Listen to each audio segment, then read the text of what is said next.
strong sense of shame is what molds the Japanese character. And you know that in the old days, when they are ashamed of something, like not being able to win a war, they commit harakiri, they kill themselves. Cut. It's very painful thing to cut your stomach. So they resort to jumping off cliffs and all that. That's what happened after the last war. Because they were ashamed, they lost the war. But that sense of shame is carried through into the rebuilding of Japan. They want to rebuild Japan so that it becomes a great country again. And they did. Japan at one time was number 2 in the world. In fact, Ezra Gojo, who wrote a book, Japan as number 1. We were expecting Japan to be number 1 because of this desire to be looked up to, not looked down upon. To do things that people admire so that you're not ashamed of yourself. And when you have that desire, you work hard. You want to produce the best you can.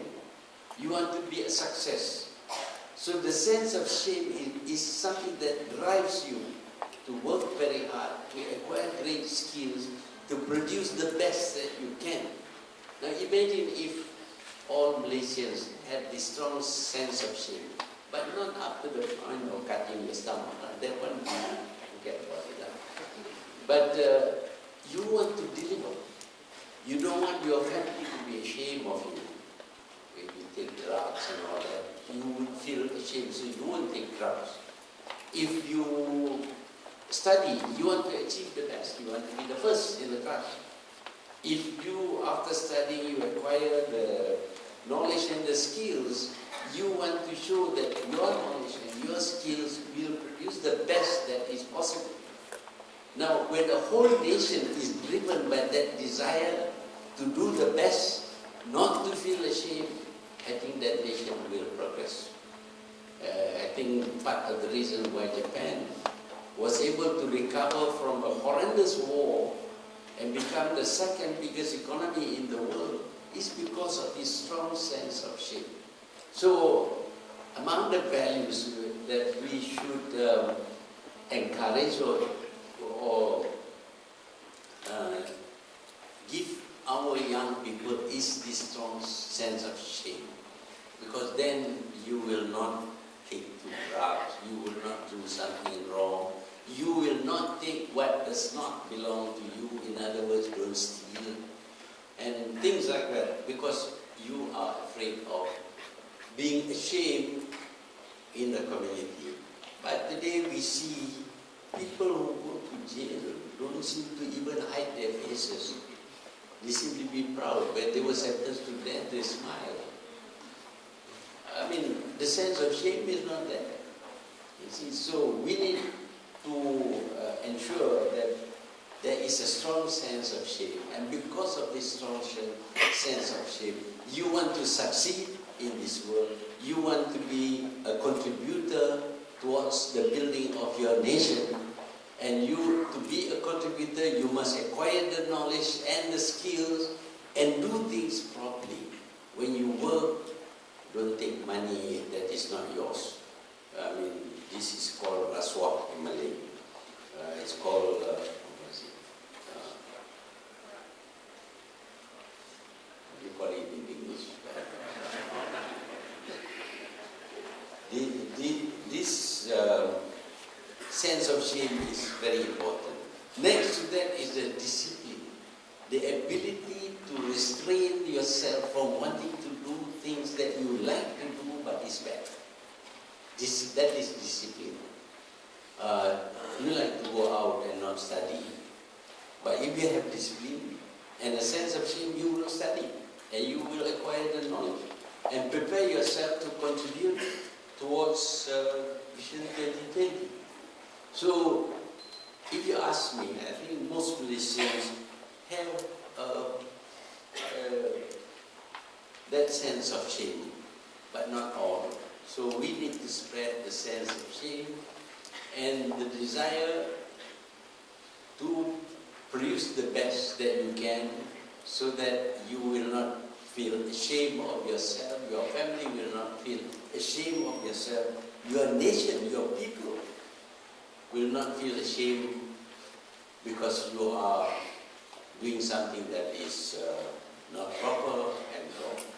So when you achieve that kind of quality, the youth of today, if they achieve that kind of quality in their character, then there is no doubt that they will achieve the Vision 2020 to become a fully developed country. Because when you are such a character, everybody will trust you. You know, a lot of people want to do business. When they go to the bank, they ask for to get a loan. And the bank, of course, need to inquire about their background. It seems that they had borrowed from other banks and they have not paid. So they have gone to this bank because this bank is not supposed to know what they have done with other banks. But believe me, banks have a way of finding out your background. So they will say no to your loan. But if you are of such a good character, your word is your guarantee. When you say, I want to pay this in such and such a time, you will do it. Even if you have to starve, to make sacrifices, but you keep your word. When you make a promise, keep to that promise. Amanah. When something is entrusted to you, and you have that feeling of commitment, sense of shame and discipline, then you will be able, people will trust you, will give you whatever support that you ask for. And in the case of some people, what they do affect their own group, affect their own people, their own race. So one has always to feel responsible if you are going to be believed. And you must have the honesty and the discipline and the sense of shame that will make you a person of such a character that people will trust you with whatever. And as a result, you will succeed.